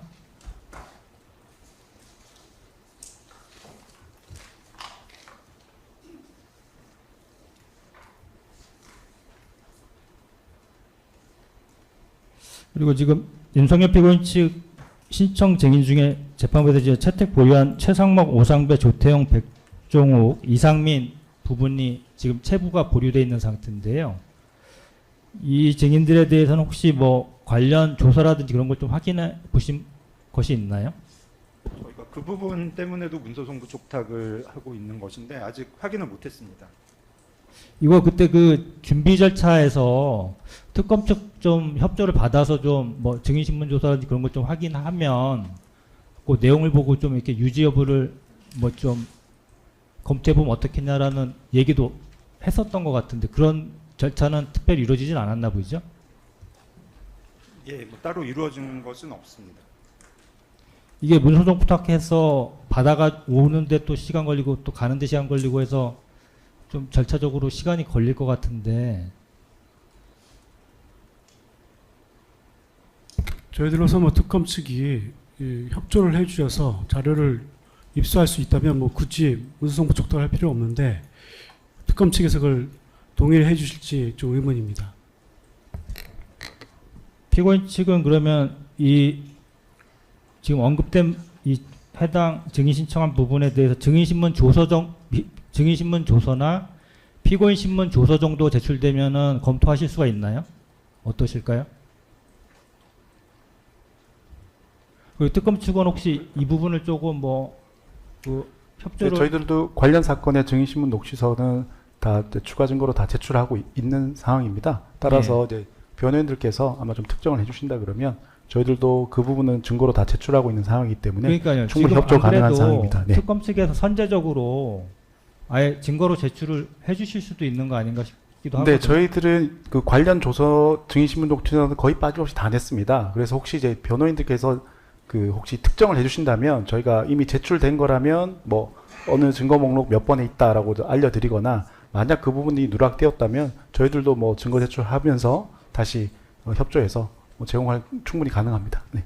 거의 다 확보는 하고 계신 거죠? 네, 관련 사건 증인 녹취서는 저희가 확인되는 것들은 다 추가 증거로 제출하는 그러니까 상황입니다. 지금 네. 의견서 형태로 증인 신청에 대해서 어떤 의견을 밝히시면서 언제 무슨 증언을 했다라고 이렇게 설명하신 것들은 다 저희가 내용을 갖고 계시니까 그걸 네네, 확인해 따로 보시- 의견서로 저희가 내지는 않지만 증거 목록상 뭐 언제 어떤 사건의 증언신문 녹취록이다라고 다 특정을 해서 다 추가로 증거로 제출하고 있는 상황입니다. 따라서 이제 변호인들께 좀 특정을 해주신다면 기제출된 사항이라면 저희가 좀 특정을 해드리고 그런 것이 없다면 저희들도 충분히 이제 그거는 제공이 가능한 사항입니다. 예, 지금 특검 측에서 그 부분에 대해서는 일단 저희도 증거 목록을 파악했을 때는 그 관련 증인 신문 조서가 많이 제출이 되었던 것 같거든요. 근데 네, 아마 저희- 혹시 제출이 안 된 것들이 있을 수 있는데요. 그런 건 지금 특검 측에서도 만약 보관하고 있다고 한다면 뭐 해당 조서를 갖다가 제공을 협조하거나 아니면 서증으로 추가 제출하거나 그럴 용의가 뭐 있다라고 하니까 그런 절차를 좀 빠르게 확인해 보시는 게 어떨까 네, 싶기도 저희가 한데요. 준비기일 때, 뭐 2회 준비기일 때 저희가 그 의견을 좀 여쭤봤더니 뭐 기본적으로 안 하시겠다, 추가 제출 안 하시겠다라는 식으로 말씀을 하셔가지고 그 방식으로 진행이 되지 않았던 것이고요. 그리고 저희가 기본적으로 지금 특히 이제 그러니까 채택이 보류된 증인들 같은 경우에는 그 부분과 관련해서 저희가 좀 신속히 입수해야 될 자료는 이제 특검 측에서 그때 뭐 증인 채택 필요성이 없다라고 하시면서 언급했던 뭐 증인신문 조서라든지 이런 게 있는데 그 부분들은 저희가 전체가 없는 부분입니다. 그러니까 그런 그래서, 없는 네. 거를 네. 특정해서 특검 측에 근데 협조를 그거를 저희가 특정을 할 수 없는 게 특검 측에서 그때 그런 이유로 이제 증인 채택에 반대한다라는 것만 하시고 그거를 특정할 수 있는 뭐 아니 거기 의견서에 보면은 어느 법원에서 언제 무슨 증인 신문을 했다라는 것까지 했던 거로 제가 기억하거든요. 그렇게 특정해서 그 해당 조서를 좀 협조해 달라라고 얘기를 하시면 네. 그게 가능도 할 수 있을 것 예, 같거든요. 그렇게 일단은 해보겠습니다. 한번 예. 확인해 보시고 한번 협조를 타진해 보시죠. 뭐 지금 특검 측이 일단은 협조를 하겠다는 태도이니까요.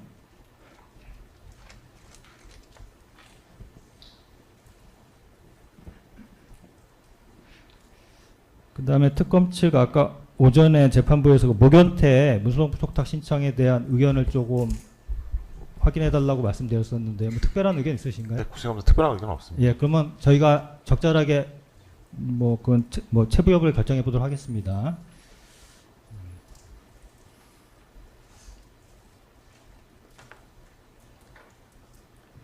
그리고 김용현 피고인 측은 지난 기일에 그 5월 7일자 입증 계획 등 증거 신청 관련해서 유지 여부와 증거 신청 등에 대한 의견이 어떠신지 여쭤봤는데요. 어떠신가요? 좀 뒤에 들어온 변호인들이 아직 확인하지 못한 부분이 있어서 차후까지 답변을 드려도 되겠습니까? 아직 검토가 다 안 되셨나요? 네, 아직 기록을 못 받으신 변호인들도 계셔서 확인 좀 필요합니다.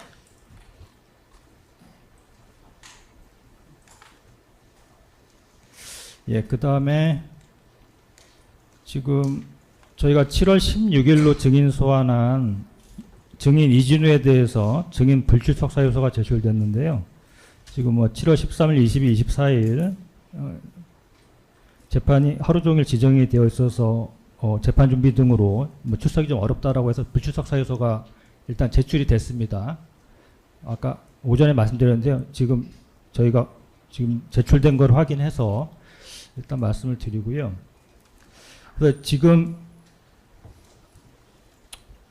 16일 날 이진우 증인에 대해서 증인신문하는 거는 조금 상황상 어렵지 않을까 싶고, 일단 향후 기일에 대해서는 대충 말씀드리면은 다음 기일에 원래 노상원 증인에 대해서 오늘 조금이라도 좀 해볼까 했는데 지금 뭐 시간상 도저히 안 될 것 같아서 7월 9일 날 노상원 증인에 대한 증인신문 절차 진행하고요. 그게 끝나는 대로 피고인 김영현에 대한 증인신문 절차 진행하고 아마 7월 9일 날 다 끝내지 못할 것 같고요. 그걸 갖다 이제 7월 16일까지 뭐 이어서 아마 진행하는 것으로 그렇게 이해하시면 되겠고요. 그 다음에 7월 23일, 그 다음에 7월 30일 날 재판부에서 여인영에 대한 증인 소환을 해서 두 기일을 원래 예정을 했었는데, 이것도 지금 저희가 아직 이건 이제 공식적으로 확인 아직 안 됐는데 7월 23일에 아마 재판 준비 때문에 아마 또 이것도 불출석 사유서를 제출을 했다라고 얘기를 해서 여인행에 대해서 아마 적어도 7월 23일은 증인신문 절차가 진행하기 어려운 상황일 것 같은데요. 그것과 관련해서 아까 오전에 7월 23일에 윤석열 피고인 측이 신청하셨던 뭐 증인 김주현이나 뭐 이도훈 등 5인에 대한 증인신문을 진행하는 게 어떻겠느냐라고 말씀드렸었는데 윤석열 피고인 측은 어떠신가요? 예, 뭐 7월 23일 날 증인 신문서를 그와 같이 진행하는 것에 대해서는 이견이 없습니다. 다만 이제 7월 30일, 7월 28일과 30일 길 지정에 관해서 좀 의견을 말씀드리려고 하는데요. 저희는 하여튼 7월 마지막 주, 7월 28일과 7월 30일은 또 법원의 그 공식적인 학예 휴정기이고 재판부께서 공판 준비 기일에 기일을 지정하시면서 7월 23일까지 지정을 하셔서 저희들은 7월 마지막 주는 아마 학예 휴정기로 생각하시는 것으로 알고 대부분의 변호인들이 7월 마지막 주를 개인적인 일정을 잡았습니다. 그러신가요? 예, 그래서 7월 마지막 주에 대해서 재판 진행하는 것은 좀 어렵다라는 점 말씀드리도록 하겠습니다. 그러니까 7월 28일, 30일 모두 다 어렵다는 취지이신 거죠? 28일은 별건 위증 사건이 증인신문이 예정되어 있습니다. 그러니까 그렇게 물리적으로 안 되는 거는 뭐 어떻게 할 수가 없고요.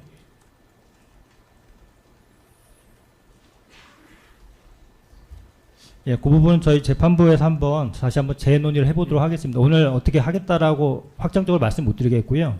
지금 기일 운영이 조금 여의치가 않아서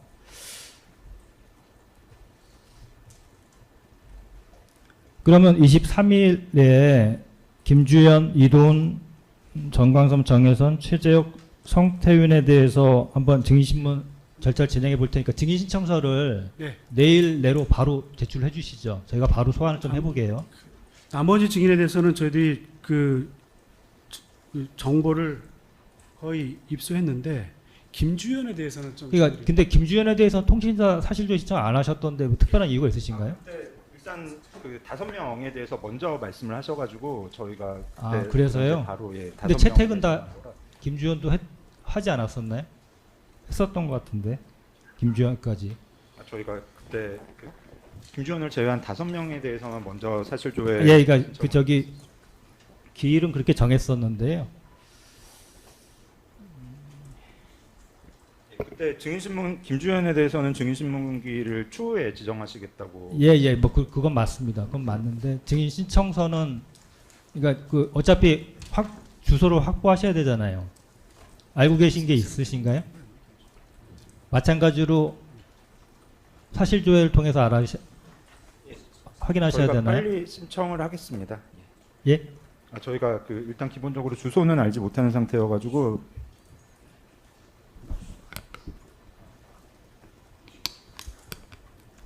저희가 좀 방안을 좀 생각해보고 최대한 신속하게 진행될 수 있도록 하겠습니다. 김주현이 돼 있다라는 얘기를 들었는데요. 기존 돼 그렇다면 있습니다. 특검 측에서 아마 주소를 알 수 있을 것 같은데 그걸 협조해 주시면 저희들이 바로 신청서를 내도록 하겠습니다. 예, 그럼 저희 재판부에서 그건 한번 적절히 한번 확인해 보겠습니다. 예, 잠시만요.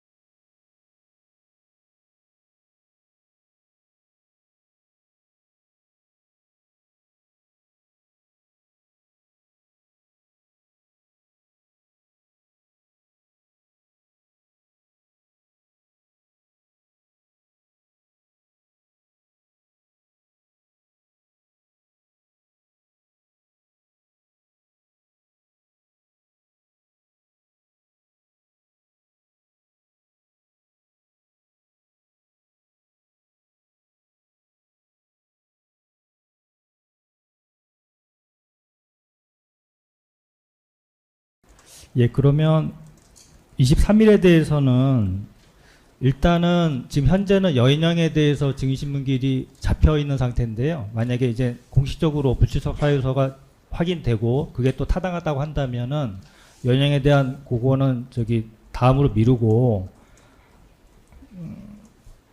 대체로 이도훈, 전광삼, 전예진에 대해서 10시에 그다음에 최재혁, 성태윤에 대해서 11시에 그 다음에 김주현에 대해서 오후 2시에 그렇게 기일을 지정해 보도록 하겠습니다.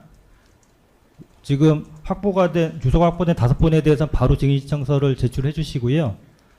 그 김주현에 대해서는 저희가 뭐 특검 측 협조를 받아가지고 한번 주소를 확인해 보고 이거 일단 신청서 내주세요.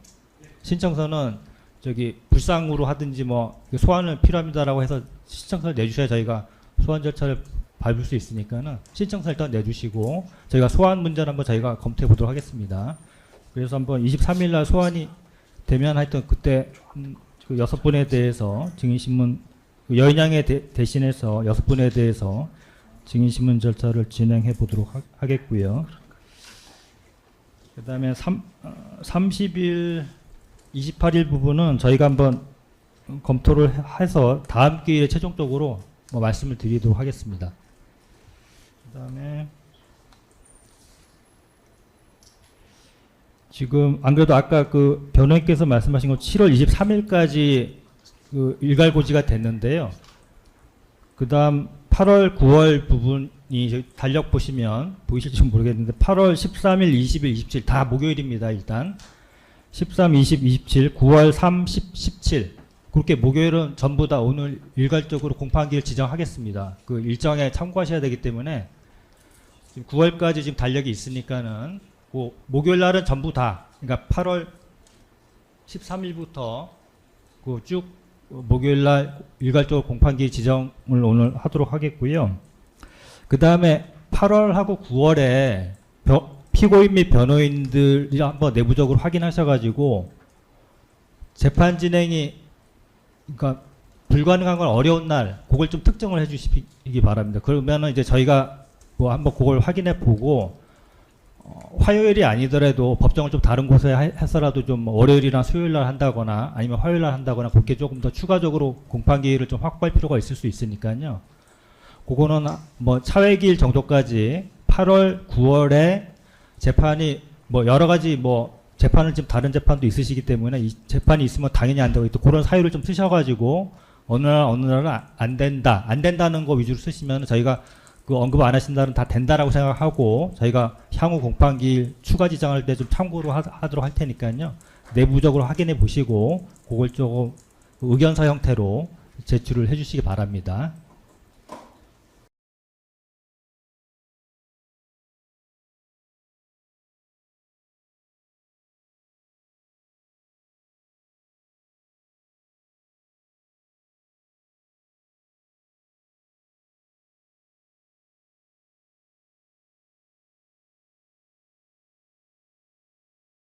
예, 오늘 절차는 요 정도로 마쳐야 될 거. 재판장님. 예, 뭐 말씀하실 거 있으면 말씀하시죠. 네, 두 가지 예. 말씀드릴 게 있는데 첫 번째로는 그 아까 저희가 제출하였던 변호인 의견서 5에 인용되었던 이적 사건의 증거에 관해서 저희가 뭐 지난길 재판부에서 뭐 무인기 사건이 공소장에 포함된 것으로 볼 수 있다라는 취지로 말씀을 하셔서 그렇다면 저희도 그에 대한 증거를 제출해야 되는데 그러니까 내란 특검의 이적 팀에다가 문의를 해보니까 지금 내란 팀에서 그 이적 기록에 대해서 문서동부 촉탁을 신청했다라고 이제 답변을 들었습니다.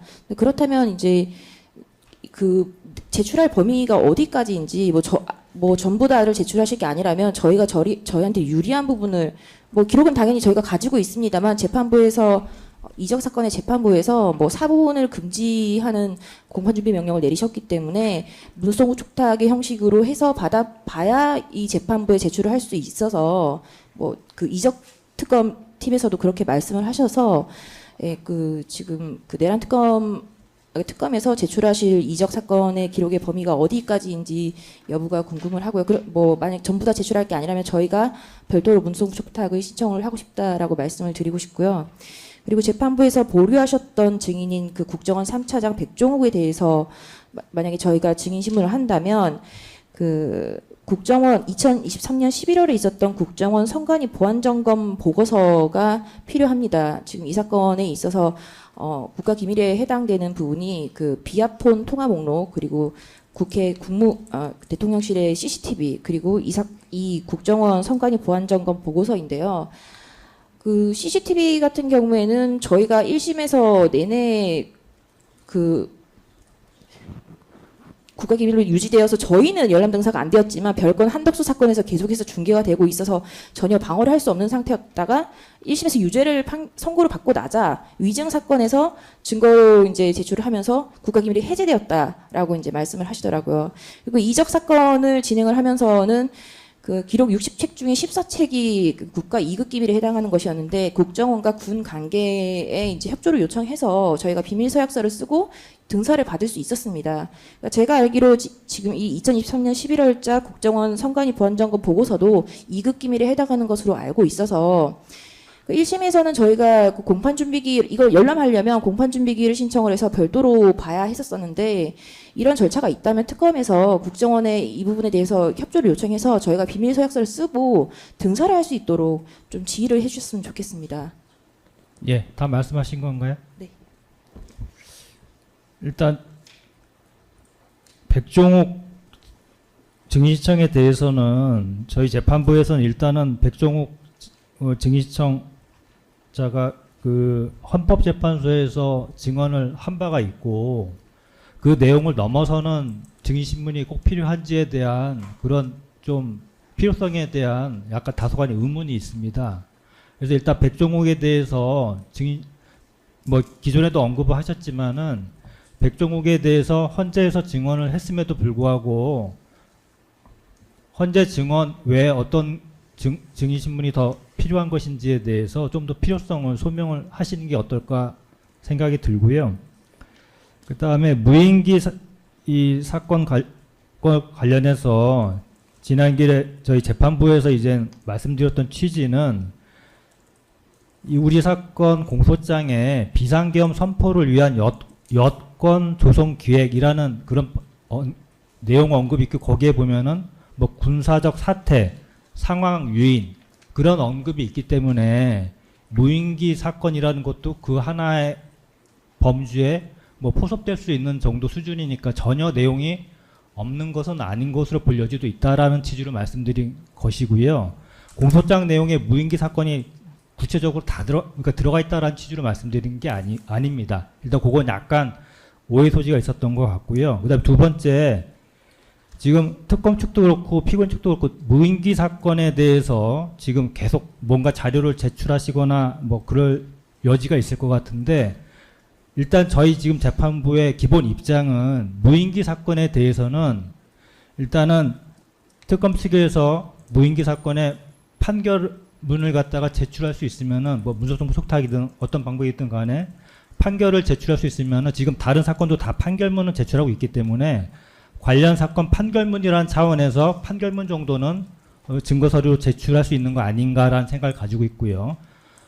대응해서 피고인 측은 만약에 판결문이 제출이 되면 그럼 판결문만 제출되면 불공평한 거 아니냐라고 말씀하실 수 있으니까는 거기에 대해서 아까도 변론을 하셨지만은 거기에 대한 뭐 항소 이유서라든지 그런 거 정도 대응해서 이 1심 판결은 잘못됐다라는 거에 대한 약간 뭐 그런 게 들어있는 항소이유 요지 뭐 그런 정도는 제출하는 건 무방하다고 생각하는데 그 이외에 무인기 사건에는 여러 가지 증거 서류라든지 뭐 관련 주장 같은 거를 저희 재판부에 전부 다 제출하는 거는 좀 적절치 않은 것 같습니다. 그렇게 되면 저희가 무인기 사건을 실질적으로 심리하는 꼴이 되기 때문에 지금 무인기 사건을 갖다가 저희가 뭐 관련해서 지금 언급하는 것도 비상겸이 언제부터 모의되고 준비되었느냐라는 그런 차원에서 지금 특검 측에서 주장하시는 것으로 이해가 됩니다.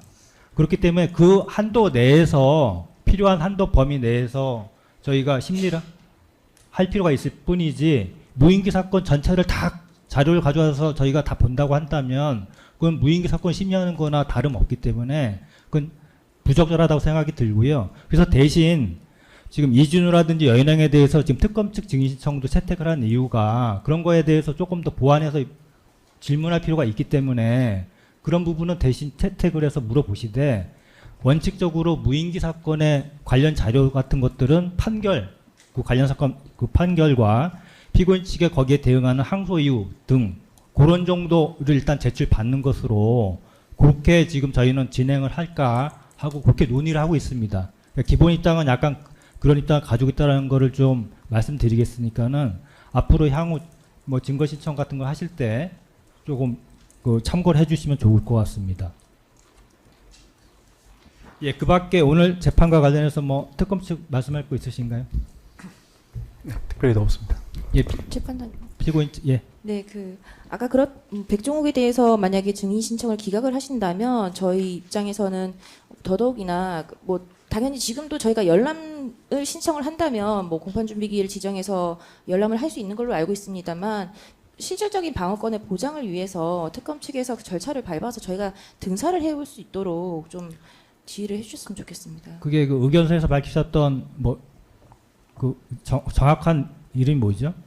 국정원 선관위 보안점검 보고서입니다. 2023년 11월에 있었습니다. 특검 측 혹시 그 부분은 뭐 그게 뭐 비밀인 것 같긴 한데 2급 기밀입니다. 그게 저기 뭐 피고인 측 그걸 좀 내용을 입수해서 확인해 보고 싶다는 취지인데 어떠신가요? 네, 저희가 1심에서도 계속 그 열람에 대해서는 허가를 했습니다. 근데 열람을 실제로 이제 하지는 않으셨고 그 등사에 대해서는 국가 기밀이기 때문에 저희가 그건 응하지를 못한 상태입니다. 그러니까 열람은 충분한 시간을 가지고 열람할 수 있습니까? 네, 장소와 함께 열람 시간을 제공해 드릴 수 있습니다. 피고인 측은 혹시 열람은 해보셨습니까? 저는 저나 뭐 여기 다른 송준호 변호사님은 헌재 때 이제 열람이나 그 관련한 보고서들을 봤기 때문에 이제 뭐 추가적으로 열람을 하지 않았습니다만 지금 이제 저희는 지금 특검 측에서 밝힌 바와 같이 그렇게 알고 있었는데 별건 이적 사건에서 똑같이 국가 2급 기밀인 기록에 대해서 서약서를 쓰고 국정원이나 관련 군에 협조를 구해서 등사를 할 수 있도록 허가를 해 주었습니다. 그래서 이 재판부에서만 안 된다는 것이 저는 사실은 잘 납득이 가지를 않고요. 그리고 또 하나 말씀드리면 아까도 말씀드렸다시피 CCTV에 관해서 정작 가장 큰 당사자인 저희는 등사가 되지 않았었는데 별건 한덕수 재판에서는 법정에서 중계가 되고 있었습니다. 그 재판을 보면서 저희가 변론을 준비해야 되는 그런 황당한 실질적으로 변론권을 침해하는 거죠. 그래서 위증 사건에서도 그 CCTV가 이제 중요한 증거라서 그 부분에 대해서 얘기를 했더니 국가 기밀이 해제되었다라는 답변을 들었습니다. 1심에서 내란 우두머리 사건이 유죄가 나고 나서야 국가기밀에서 해제가 되었다는 겁니다. 실질적으로 이것은 방어권을 침해하는 것입니다. 그래서 이런 절차가 그러니까 별건 이적 사건에서는 똑같은 국가 2급 기밀에 대해서 협조를 공문을 보내서 등사를 할 수 있도록 해 주었는데 이 사건에서만 안 된다는 건 사실 납득이 어렵습니다.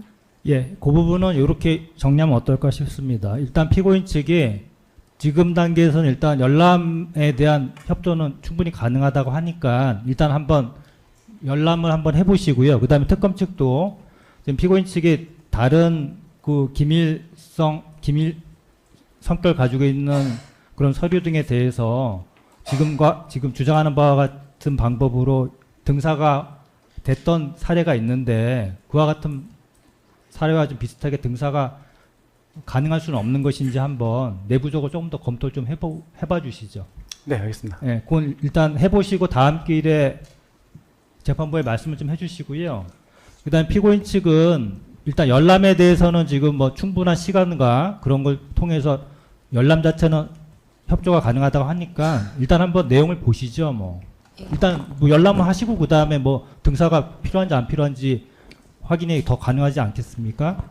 저희가 이 사건만 하고 있는 것이 아니고 주 2회 내지 3회 하루 종일 법정에 앉아 있고 해서 말씀하신 취지는 알겠습니다만 실질적으로 그것이 어렵습니다. 변호인들이 모두 다 흩어져서 재판을 하고 있기 때문에. 예, 뭐 그런 사정이 있으실 것 같긴 한데 일단 그거 좀 내부적으로 한번 논의해 보시는 게 어떨까 싶습니다. 그리고 특검 측에도 지금 한번 그렇게 등사하는 방법에 대해서 한번 좀 검토를 해달라고 요청을 드렸으니까요. 그건 한번 다음 기일에 특검 측 한번 이야기를 들어보고요. 저희 재판부도 한번 한번 검토를 해보도록 하겠습니다. 또 다른 부분 있으실까요? 네, 재판장님 백종욱 국정원 3차장은 헌재에서는 뭐 시간 제한 때문에 45분밖에 못했는데요. 지금 이게 판결문에도 많이 언급되고 있지만 선관위의 계엄 군이 간 이유라든지 또 계엄 선포의 배경이라든지 이런 거와 관련해서 사실은 상당히 중요한 증인입니다. 그래서 하여튼 헌재에서는 뭐 굉장히 빙산의 일각만 이렇게 됐기 때문에 좀 그 부분에 대해서 좀 증인 신문을 좀 하면 아마 재판부에서도 여러 가지 지금 저희가 계엄 선포의 배경과 이유에 대한 증인 신문을 사실 1심부터 거의 못했거든요. 왜냐하면 예. 그거를 좀 하게 해달라고 했는데 아무래도 입증 책임이 있는 검찰에서 주도권을 잡고 가야 된다고 하다가 정작 중요 증인도 11월이나 돼서 할 수 있다 보니 계엄의 이유 예, 선포 잠시만요. 네, 그랬습니다. 예. 그래서 네. 저희가 아직 백종욱에 대해서 증거 신청 기각한 건 아니고요. 네네. 일단 저희 헌법재판소에서 증언한 증인 녹취서가 서증으로 제출되었기 때문에 저희가 그 내용을 다 읽어봤습니다. 읽어봤고 45분 정도 뭐 시간이 이렇게 아주 충분하지는 않긴 하지만 주요 내용에 대해서는 증인신문이 이루어진 것으로 생각이 되기 때문에 그 외에 별도로 뭘 더 확인하거나 물어본다는 것인지에 대한 것은 지금 구체적으로 피고인 측이 밝히신 부분이 없기 때문에 그런 측면에서 지금 단계에서 백종욱에 대한 증인 신문이 꼭 필요한 것인지 좀 의문이 든다는 그런 취지로 말씀드린 거니까요. 증인 신문 필요성에 대한 소명을 조금 더 자세하게 해주실 필요가 있을 것 같습니다. 예. 그 밖에 다른 뭐 오늘 재판과 관련해서 뭐 더 말씀할 거 있으실까요? 뭐 특별히 없으시면